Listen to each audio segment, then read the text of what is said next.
Hello guys, welcome back to another match preview. It's Steven here. The day before an absolutely huge game. Manchester City welcome Dortmund in the Champions League quarterfinals. It's going to be fascinating. It's going to be interesting.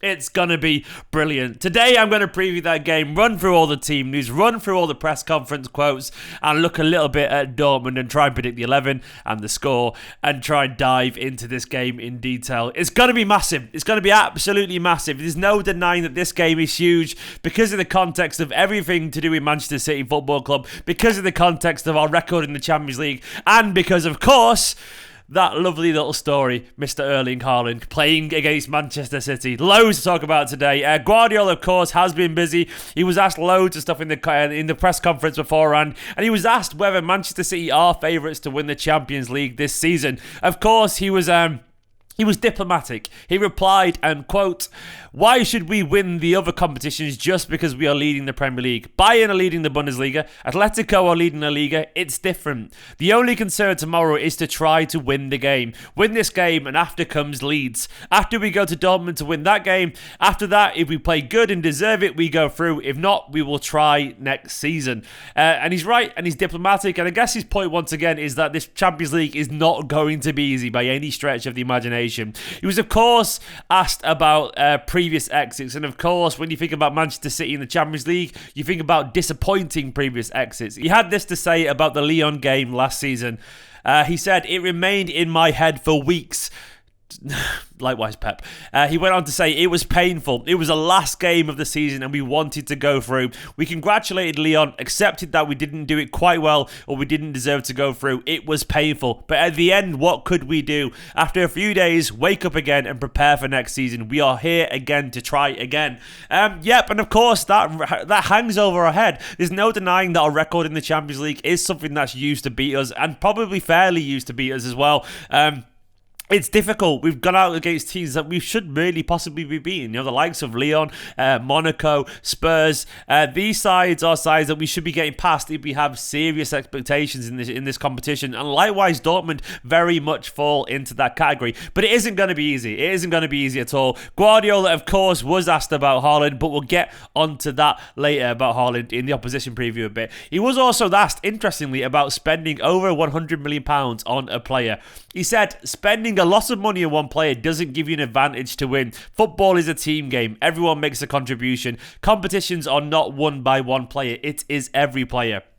So far, Man City has decided not to spend close to 100 million for a player. Maybe in the future it will happen when the club decides it is necessary to improve the team for the next 5 to 10 years. But so far, the organisation decides not to do it, and that's why we didn't do it. But maybe in the future. Now, if you think back to his comments on Friday, this is really interesting. On Friday, he came out and said the market is insane, and it's too expensive, and we won't be doing that. And essentially, in my opinion, he was sending a very pointed message to, I guess, what they perceived to be the unrealistic expectations of Dortmund and maybe Raiola and Haaland's camp. I don't think it's any coincidence whatsoever that yesterday Mino Raiola tweeted out about all the fake news about his apparently exorbitant demands for signing on fees and all that kind of stuff. He called it all fake news, and then the following day Guardiola completely backtracks about the fees we'd spend and says City would spend over 100 million if it was a player for 5 to 10 years, which sounds an awful lot like they're saying they could spend a lot on a young striker if they thought it was worth it. Just me, but I think there's definitely something in that. I think he's basically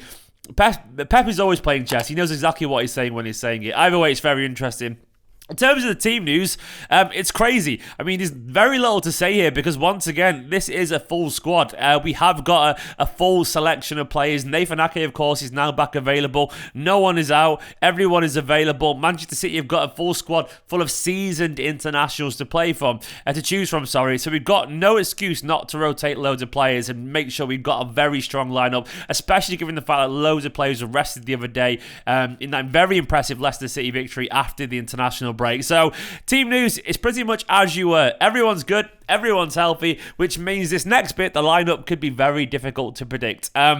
I reckon we've got to look towards the Mönchengladbach game here because obviously they're a Bundesliga side, but obviously that was the last Champions League performance and we were excellent. And I would not be surprised if we see a very similar lineup, if not identical lineup to the other day, which of course would mean Ederson in goal. This is one of the more difficult bits. Will it be Walker and Cancelo as fullbacks, or will it be Zinchenko and Cancelo? Of course, both were rested, Cancelo and Zinchenko, the other day against Leicester. One of them will come back in. Cancelo will definitely come back in. But I do have a feeling he'll fancy Kyle Walker's pace because he trusts him in these competitions, and I understand why. So I'm going to say Stones will come back in alongside Diaz with Cancelo at left back. So Walker, Stones, Diaz, Cancelo. Do not be surprised to see Zinchenko plays as well if Walker sits out. Maybe even Laporte. But I still think it'll be Cancelo, Walker, Stones, and Diaz. Into midfield, Rodri will sit at the base of midfield. I think Fernandinho will sit this one out. Not to say he did anything wrong, but I don't see him playing 2 games. I think he'll play against Leeds potentially, Fernandinho. But either way, Rodri, I can see starting this one. Gundogan will return into midfield. Guardiola was very praiseworthy of Gundogan, actually, in the press conference. He said about Gundogan, he wins or he deserves this role of leadership through what he does on the pitch. It is the best way to show his ability. I said I'm delighted the external recognition for people, not for scoring goals or assists, but because nice people deserve it. I know how he behaved when he didn't play in some periods or was not playing good. He's incredibly loved for the fact that he's an incredible human. He thinks not just for himself, but what is best for the team. By the way, it's obvious that Guardiola absolutely loves Gundogan, the player, and rightfully so. Intelligent, reasonable, brilliant man, as well as a brilliant footballer. Gundogan will play this game, as will Bernardo Silva. I'm just going to say Bernardo roughly in midfield, which means Kevin De Bruyne, of course, in my opinion, will be the false 9. And I think Mahrez will start on the right, personally. Could be Sterling. But it'll be one of those two, because I think Phil Foden will start this game, because I thought he was excellent in this system against Mönchengladbach. So Phil Foden on the left, De Bruyne is the nominal 9, but he'll rotate around, with Bernardo there, Mahrez there every now and then. But I think we'll see that. I think we'll see KDB, Mahrez and Foden, because if it ain't broke, don't fix it. Right, but anyway, let's go on to the opposition view because there's loads to talk about Dortmund. I've got Josh from JJD TV offering his thoughts on Dortmund's chances for this game. Take it away, Josh. Hey guys, this is Josh here from JJD TV. I'm here to give you my thoughts on the upcoming game between Borussia Dortmund and Manchester City for Steven's channel. And just to kind of dive right in, if you want to take a look at the teams, the form, pretty much every possible fact you want to take a look at, Manchester City are the favorites. They're heavy favorites, and they have every right to be. They've been playing some fantastic football. They're sitting top of the Premier League. They've won an absurd amount of games since they've had their really turn of form, since not the best start of the season, where Borussia Dortmund hasn't been so much so. We obviously had a rough season. We sacked our manager. That is just definition of what's going to lead to a poor season. And Terzic just came in, and he hasn't really changed much. There's little glimpses of positivity. We've had some good results. We've had some poor results. But honestly, in recent terms, in the last couple of matches, we had a tough defeat last week. It was absolutely terrible, losing against a top 4 rival. So that's got to really hurt some of the confidence of this team going into the match against City, on top of the fact that we came off a very disappointing 2-2 draw against Cologne just before the international break. So 2 games in a row that really hit the confidence. You saw some frustrations from some of our huge players. Haaland looks livid. Royce looks livid. There's been behind-the-scenes conversations about that. And all in all, if you're a Dortmund fan right now, it's not looking pretty. But the one thing I can kind of hold my hat on and know that's going to potentially happen in these upcoming games is the fact that the Champions League is wild. And there's no real favorites anytime. And we've seen it especially with Manchester City, a couple of the teams that they've honestly been knocked out against in the past few seasons. Lyon especially, if you take a look at that Lyon squad, they were, I believe, 7th place in Liga, and their season got ended early, and they took out City, a team that honestly wasn't expected to. This Dortmund squad is better than Lyon's squad, but unfortunately, the Manchester City squad of this season is much better than the one that got taken out against Lyon. So it's kind of hard to make a judgment like that, but that is the one thing you can hold on to, is this is a magical competition, and Manchester City seem to have some issues sometimes trying to get over the line in this competition. So it's going to be a huge test, and if a player like Erling Haaland can turn up on the day, he's a game changer. He's an absolute match winner, and if he has a good start and get a couple goals for the boys, there's a chance. But all in all, it's going to be a crazy game, and if City does what they can do, then it's going to be hard on Dortmund. But if we play our game, if we go into that with a mindset that in the back of City's mind, maybe they're thinking, oh no, is this another season where we can't get it over the line? It's going to give our boys a shot. But it's going to be quite the game. I'm pretty excited to cover it as well. And I hope that you guys like this little preview. And I guess we'll get Steven's opinions on it after that. Very reasonable, very rational, and very honest thoughts there from Josh. Go check out his channel, by the way. I'm doing some content with him. There might be an opposition preview on this channel, but we're going to try and do a combined 11 over on Josh's channel as well. There'll be a link on screen right now, so go and sub to his channel, and there'll be a link in the description as well. But he's not wrong about it being a difficult season for Dortmund. I'll get into their season in a little bit, but Guardiola, of course, was asked a lot about his time in the Bundesliga and about his Dortmund memories, and he went on to say, maybe this season they struggled to be consistent, but if you analyse the individual quality, then every player is fantastic. We could talk about Hummels, Can, Munier, De Hood, everyone. Haaland, Sancho, Hazard, Roos, Brandt. He said the young players from the academy are fantastic players. They were able to beat Sevilla, who are a master team in knockout stages. When I analyse a team, I never see the table. It is a football game and it starts from 0-0. We have 2 legs. And this is quite an interesting comment as well from Pep. He said, I would not find one single player from Dortmund without quality. They spend a lot of money on young players and pay a lot of money to agents to bring these players there. I don't know why, but something about that last line about agents seems like a barbed comment to me, but we'll see. Guardiola, of course, was also asked about Haaland, and he said this: all I can say is he is an exceptional striker for his age. The numbers speak for themselves. He's a fantastic player, that's all. In that age, scoring that amount of goals is not easy to find. The numbers speak for themselves. When that happens, it's because he can score right, left, counter, box, header. He's a fantastic striker. Everybody knows it. A blind guy can realise he's a good striker. And you're not wrong, Pep. You're not wrong. He's very good. So why don't you just do us a favour, man?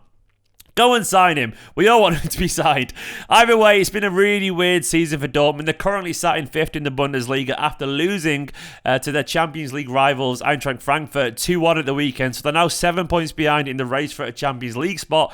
With only 7 games left, it doesn't look likely that they're going to be in the Champions League next season as it stands. It's going to be a tough ask for Marco Rose next season when he comes in, but there's no denying their quality even then. Now, at one point during their season, they went on a run of 3 defeats in 5 Bundesliga games, culminating in a humiliating 5-1 thrashing at home to Stuttgart, which was basically enough for Dortmund to boot Lucien Favre out the door. And they went for his assistant, Edin Terzic, but he's not really proven to be a Hansi Flick or anything like that. And basically, Marco Rose can't really come soon enough for them. Their form since mid-December when he took over is Bundesliga's 6th best. They are confused right now. There's tactical confusion and imprecision basically reigns everywhere. They've got, at the moment, Emre Can playing at right back, which is weird given the fact they got Lucas Piszczek, Matteo Murray and Thomas Munier as well, who's out of form, but still they've got a whole bunch of right backs there and they are trying crazy things. They've got Guerrero playing in midfield at the moment, one of the best left backs in Europe, which is interesting, but there's no denying that they've got an insane amount of quality on the day. I love Reina. Sancho's brilliant. Obviously Haaland, we all know enough about him. They've got the likes of De Hood, as he mentioned. They've got Emre Can's quality with experience, as is Hummels. They've got fantastic players throughout that pitch and they can cause us trouble. Now Sancho, unfortunately for them, might be missing this game due to injury, this first leg at very least, but there's no denying that Dortmund, especially in a one-off, well, I guess a one-off tie, not necessarily a one-off game, have the quality to beat Manchester City. So we have to be really, really, really, really aware. I've got no doubts whatsoever that City will be up for this game. In terms of my prediction, I feel good about this game. Like, I don't know, I think it's a combination of their form and Manchester City looking brutal at the moment. There was something about City's reaction post-international break against Leicester that was really, really reassuring. I mean, Dortmund are a good side, but defensively they look confused. They look vulnerable down the channels from what I can gather. And Manchester City are so good at creating space in behind. They're so good at moving the ball and exposing any tactical weaknesses. And I can't really see a reason to be overly fearful of Dortmund, other than their individual quality, and they will take a chance if they get it. Haaland has to be kept quiet there. But other than that, I can't really see why Manchester City, if they turn up and play even at 80% of the best, we should have enough to get a result here to go into the second leg. I'm going to be confident and trust this Manchester City side. With the fresh legs in this team that will come off the bench from Leicester game, I'm going to trust this side to turn up, be professional, and get a very, very reassuring victory. I'm going to say 2-0 yet again. following the Leicester result. 2-0. He'll be confident, hopefully. It'll be satisfying, and I hope it will be enough to take us through into the second leg with a strong buffer there and get the job done. That's my prediction, guys. That's my prediction. Do let us know down in the comments what you think the score will be, what your team will be, and all that kind of stuff. And once again, go and check out JJD TV. That was hard to say. JJD TV. Go check out his channel, Josh's channel over there. And obviously, there'll be a preview on his channel or Combined 11 or something like that coming up very soon. Big love to my Patreon producer, Ahmed Al Ali, and every single one of the patrons currently scrolling down the side of the screen. And of course, check out the 5 Things Learned from yesterday, and I will be back for a watch along tomorrow. For now, though, like, comment, subscribe. In a bit.